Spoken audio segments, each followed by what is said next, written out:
Are the Seattle Seahawks about to give fans an inside look at how they approach the draft?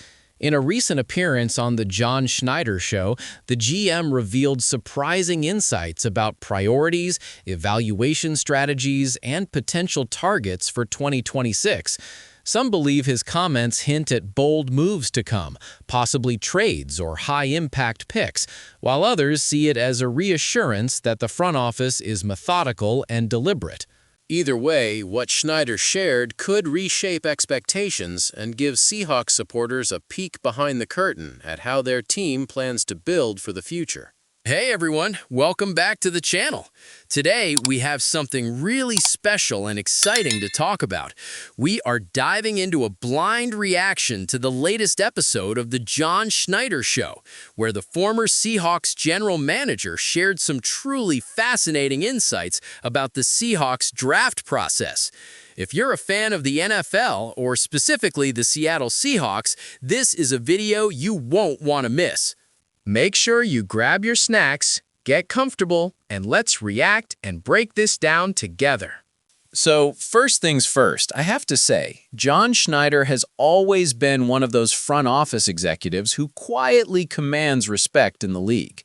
His approach to drafting players, managing contracts, and building a team has been a huge part of why the Seahawks have been so consistently competitive over the past decade and a half.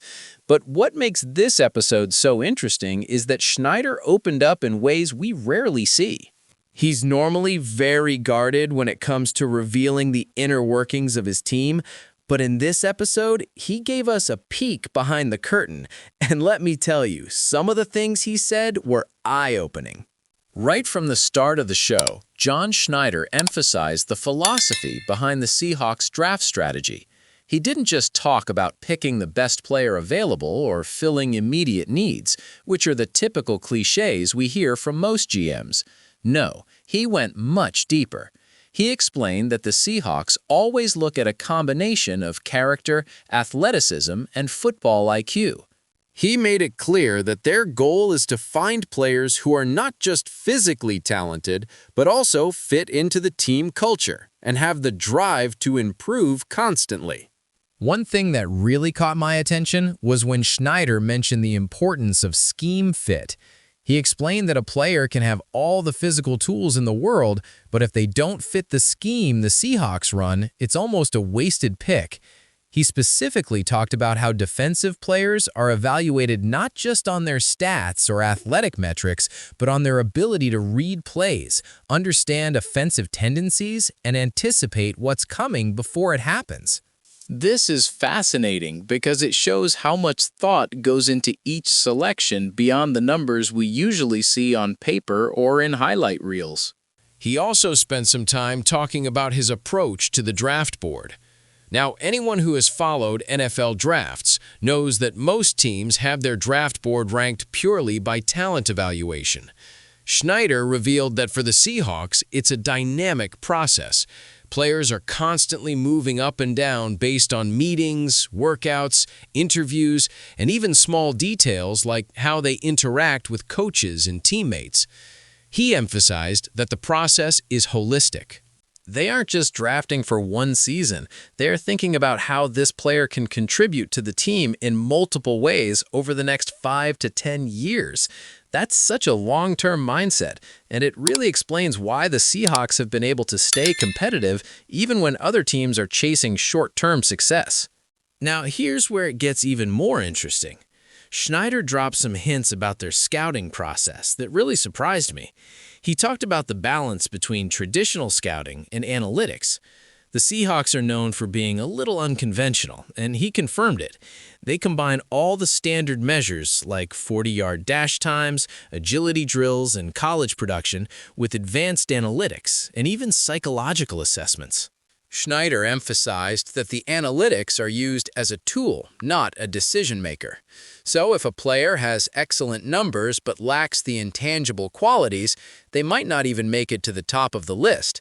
Conversely, a player with moderate stats but exceptional character and football IQ could rise dramatically. This makes a lot of sense when you think about players like Russell Wilson or Bobby Wagner, who may not have been the top measurables, but became cornerstone players due to their intelligence, work ethic, and leadership. One of the most surprising moments of the show was when Schneider shared stories about specific draft picks that went against conventional wisdom. He mentioned a couple of times when the Seahawks passed on higher-ranked players because they simply didn't believe the player would fit the culture or would thrive in the system. This is something that fans rarely get to hear, and it really highlights how much trust the front office places in its own judgment, rather than following external hype. He explained that sometimes avoiding a player that seems like a sure bet can end up being more important than taking the one with the flashiest resume. This was such a unique perspective, and it really makes you appreciate the thoughtfulness behind every decision in the draft room.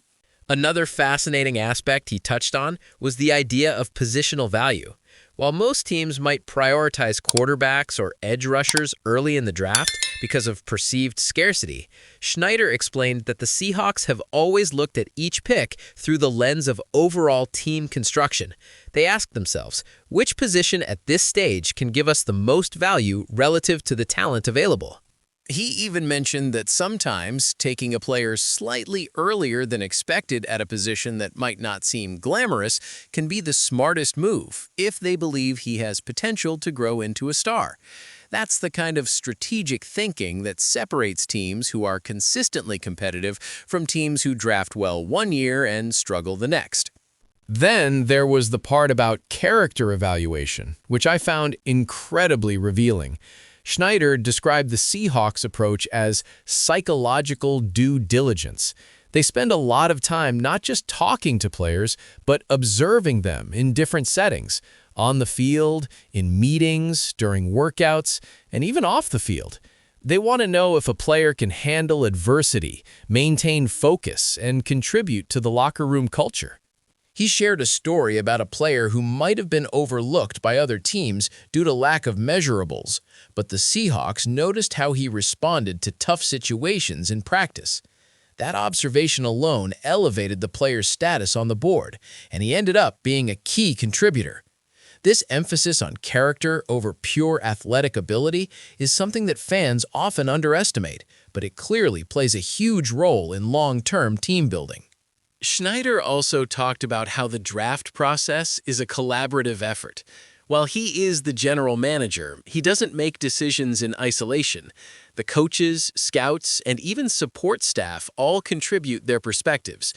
He highlighted how important it is to have honest debates and diverse viewpoints, because even a small insight can completely change the evaluation of a player. He said, and I'm paraphrasing here, that the draft is not just about finding the best players, it's about building a team that can endure the grind of a full NFL season. That holistic perspective is something you don't hear every day, and it's one of the reasons why the Seahawks have been able to maintain such a strong identity over the years.